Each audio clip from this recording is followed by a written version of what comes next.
A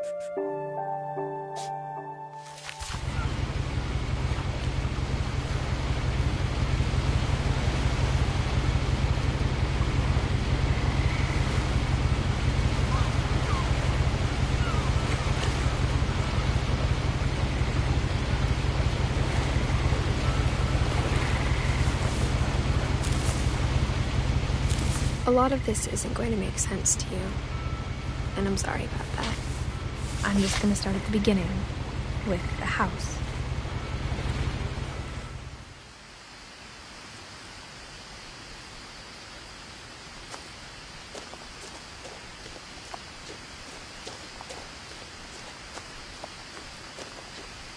I lived here until I was 11, but I wasn't allowed inside half the rooms.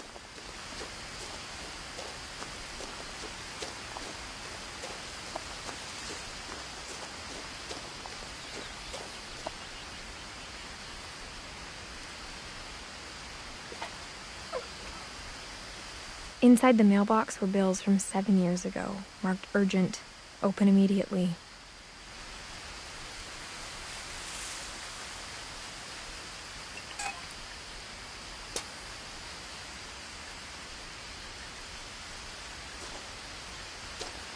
I hadn't been back since my brother Lewis's funeral.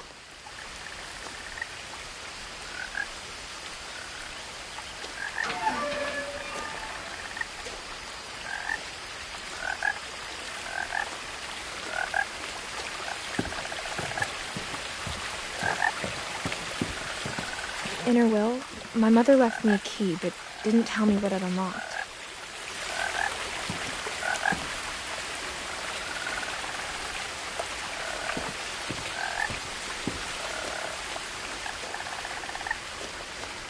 Maybe she thought I'd know, or she thought that the mystery would be enough to bring me back.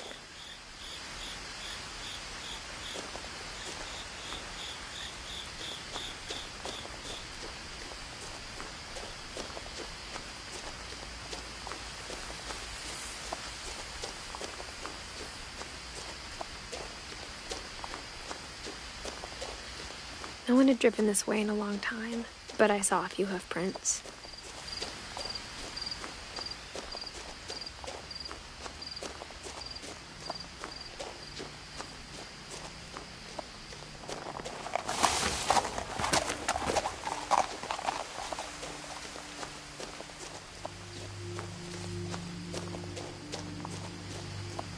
The truth is, even after I inherited the house, I never thought I'd come back to it.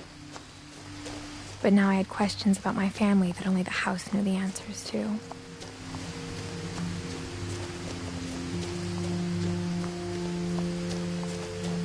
The house was exactly like I remembered it, the way I'd been dreaming about it.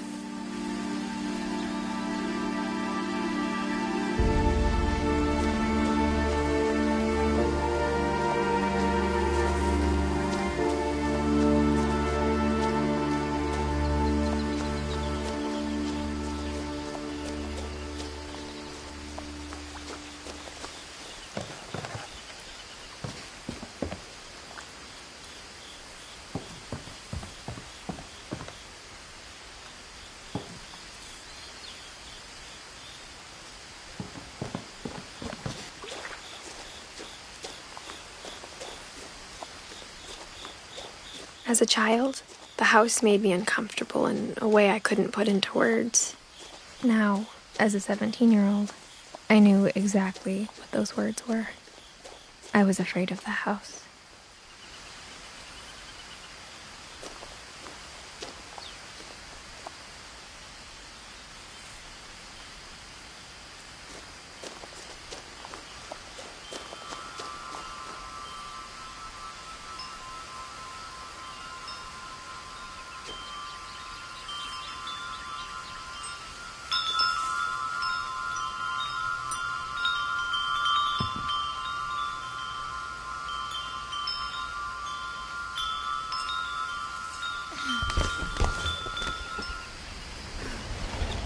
Crawling through the doggy door used to be a lot easier when I was 11.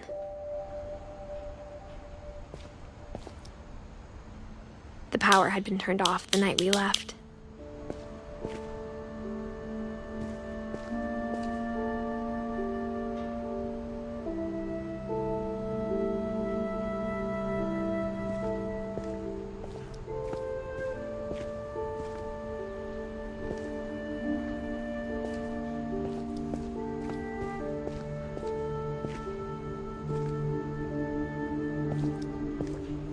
the first time in years, I felt like I was home.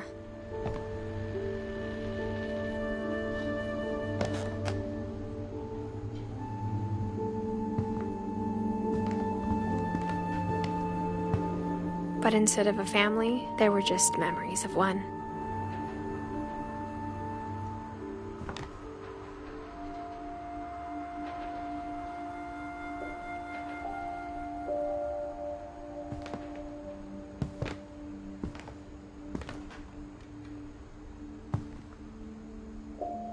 Like how only one restaurant would deliver to our house, so we had Chinese a lot.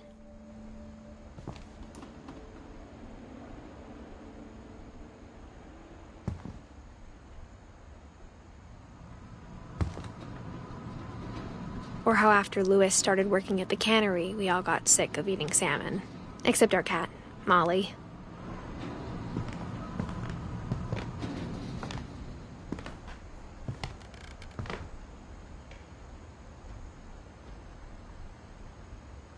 Nothing in the house looked abnormal. There was just too much of it, like a smile with too many teeth.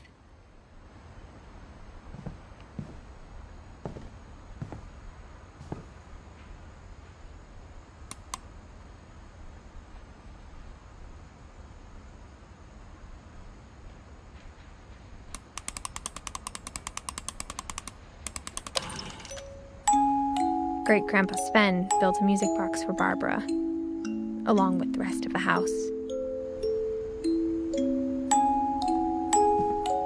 Mom always told me to stay out of the basement, so I wasn't too surprised when the key didn't fit.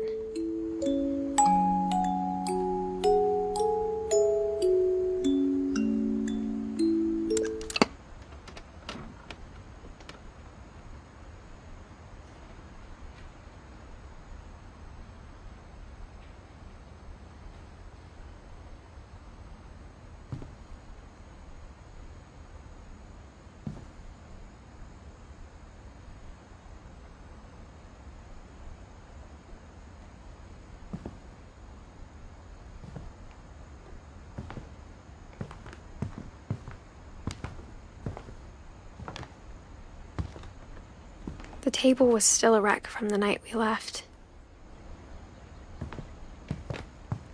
It was like a bomb had gone off, killing everyone but sparing the furniture.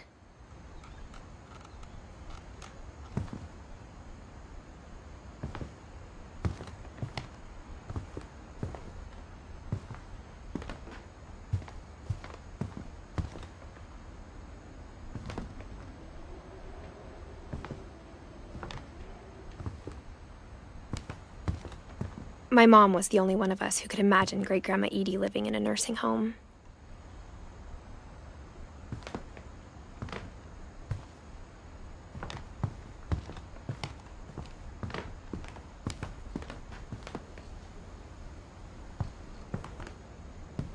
Even the fireplace had a story.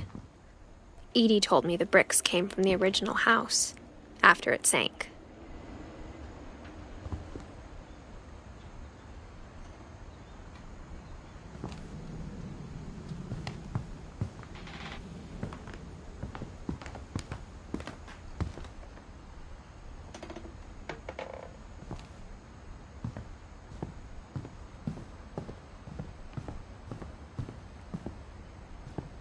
A lot of things got left behind in the whirlwind of that last night.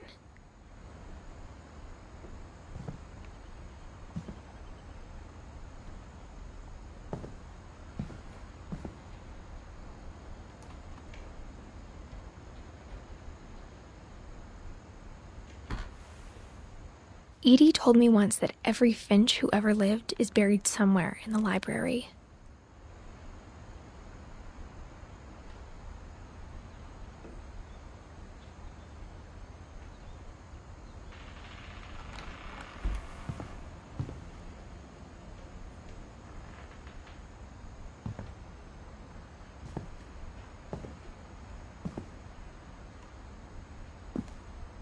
After Milton disappeared, Mom sealed up all the bedrooms.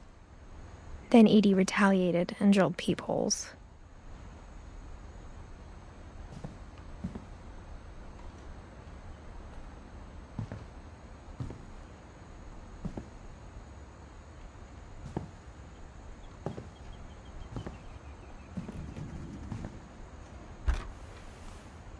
Molly always seemed like a girl I could imagine being friends with, if she hadn't died in 1947.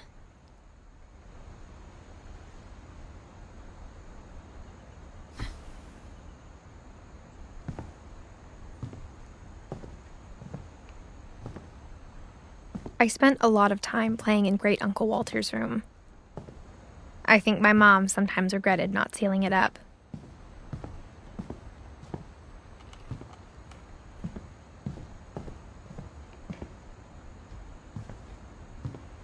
Louis told me there were secret passages, but I never believed him.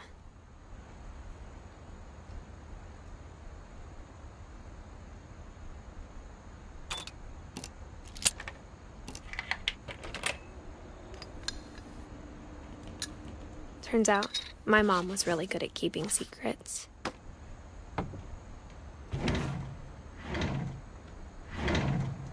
Now it was time to find out what my mom had been afraid of.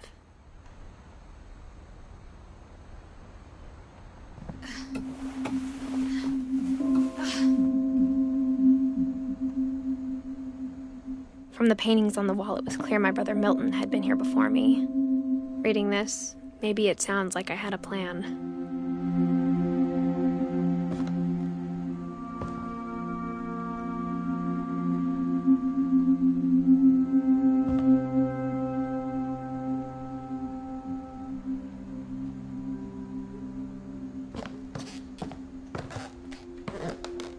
But I had no idea what was behind that door.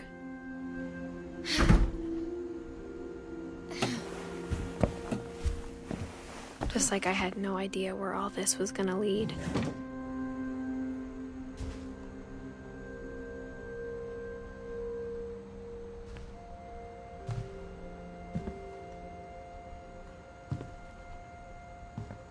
I grew up looking at Molly's room through the peephole.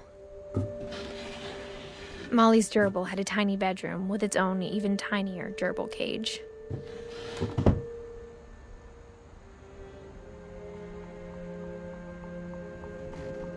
Being inside for the first time, I felt like I'd stepped behind a painting.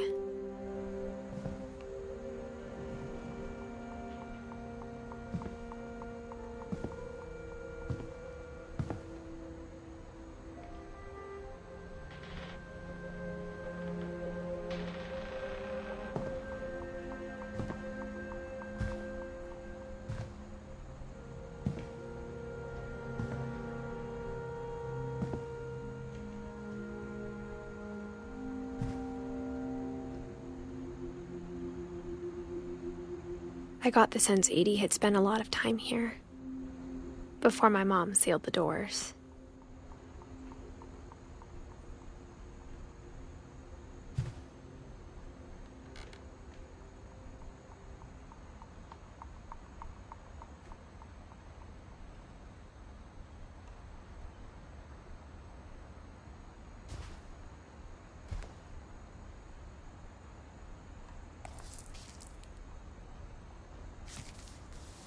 December 13th, 1947. Dear Diary, I'll be gone soon, but I wanted to tell somebody about what's gonna happen. It started when Mom sent me to bed without dinner. I woke up and I was starving, so I looked around for something to eat.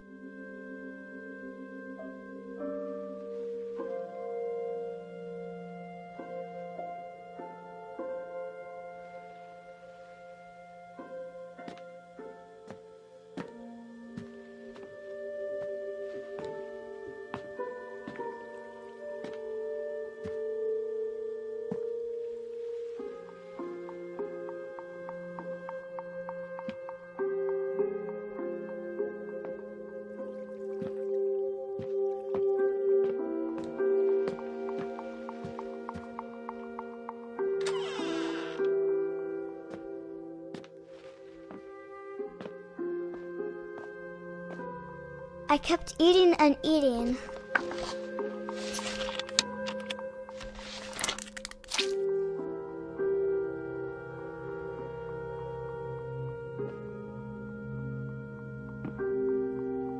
I ate a lot of things that night.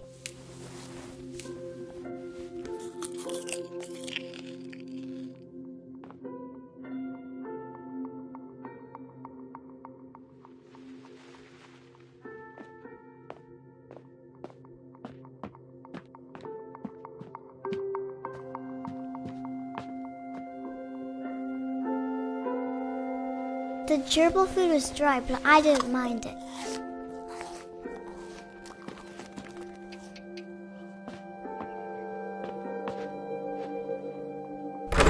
Mom, can I come out now? Sweetheart, it's late. Go to sleep.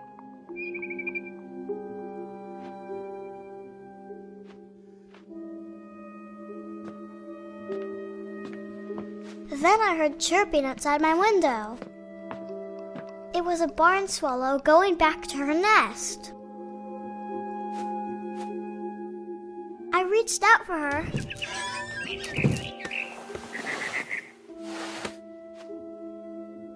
And suddenly, I was a cat.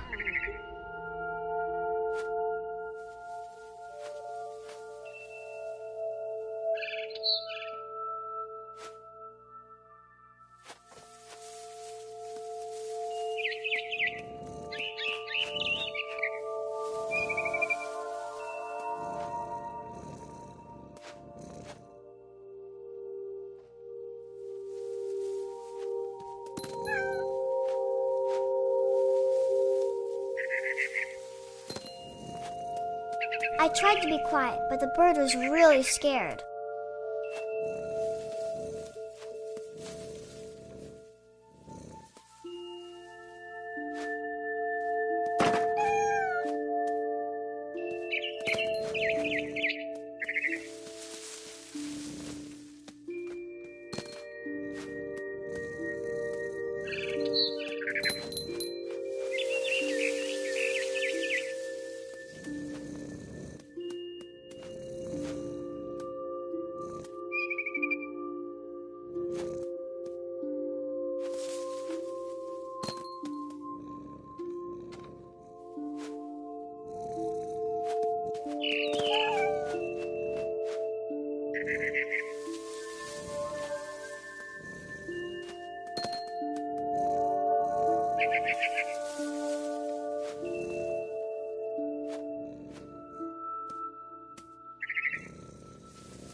I jumped and I almost got her.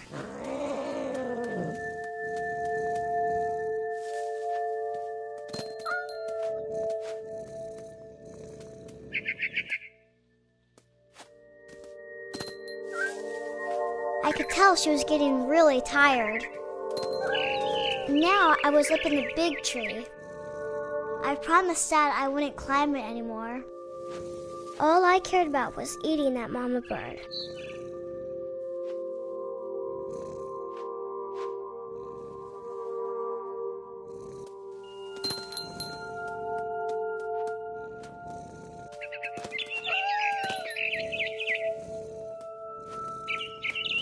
I gobbled her up. And suddenly, I was an owl. First, all I heard was the wind. Then I heard little teeth nibbling in the grass.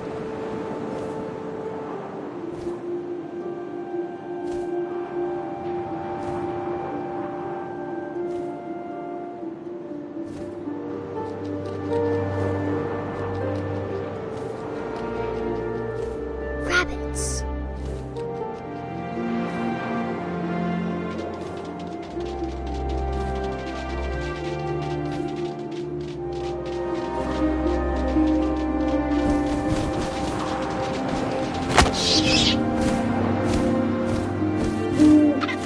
I imagined his face looking up and seeing mine through my talons. I swallowed him up, and I didn't chew one bit. Then I flew off to find something bigger.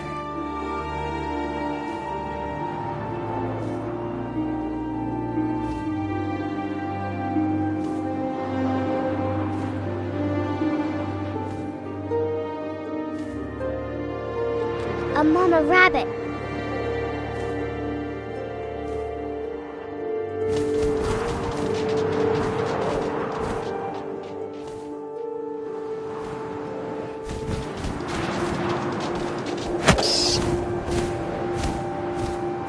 She was almost too big to carry. I started choking, but I couldn't stop eating. And suddenly, I was a shark.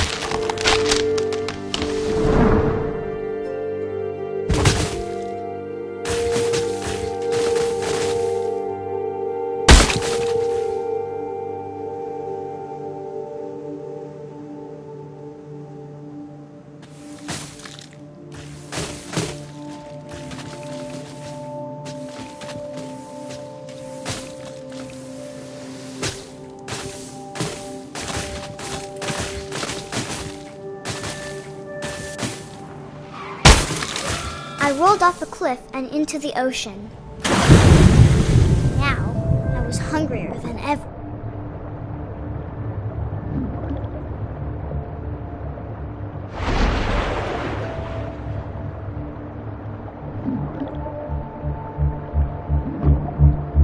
I wanted fat, juicy seals.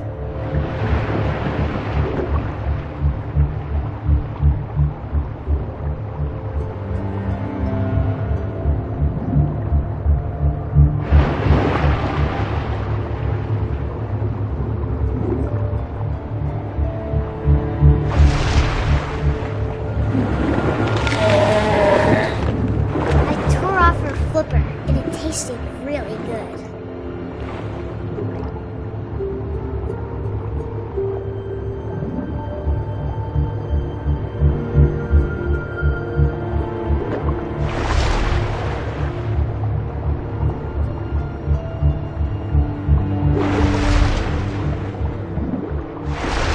I grabbed on tight. When I was so hungry, I jumped out of the water. When I opened my eyes, everything had changed.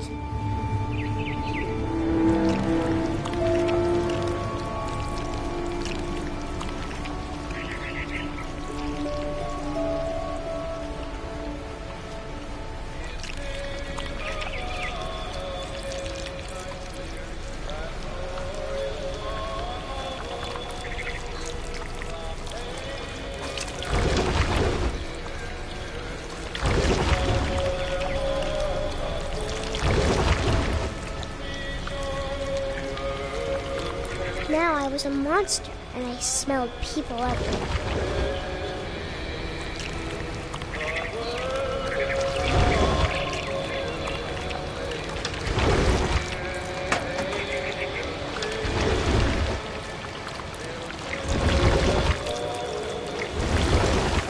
I was big, but I moved real quiet.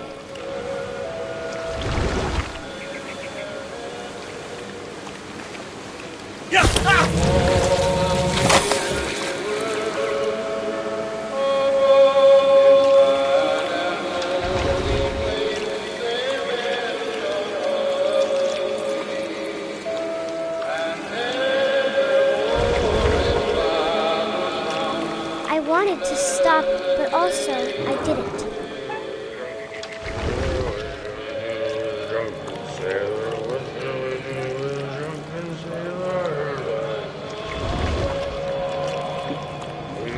Belly with a rusty razor, sailor's belly with a rusty razor, sailor's belly with a rusty razor.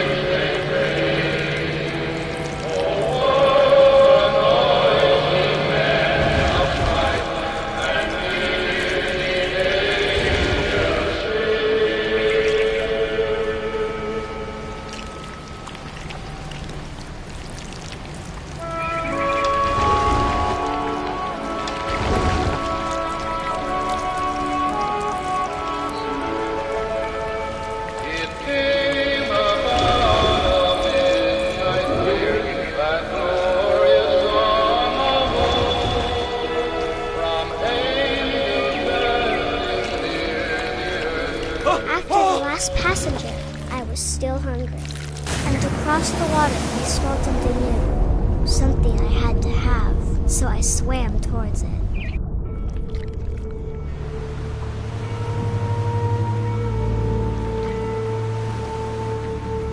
I slithered onto the sand, and the good smell went into an old pipe.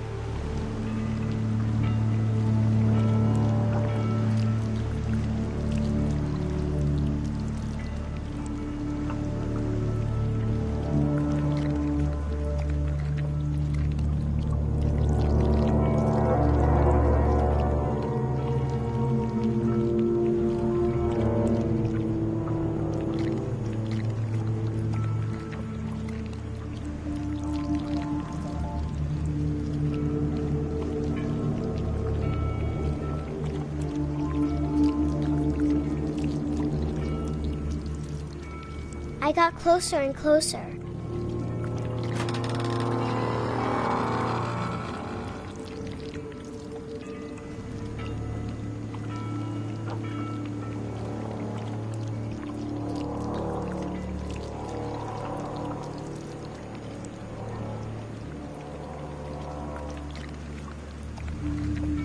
All my stomach started growling.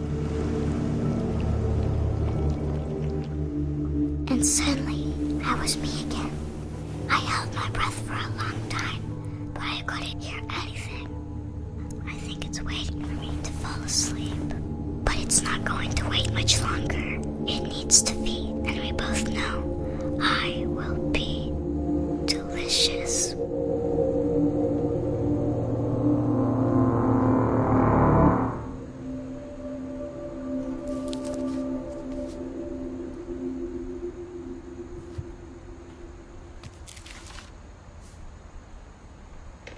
I'm not sure if I believed all of that, but I'm sure Edie would have.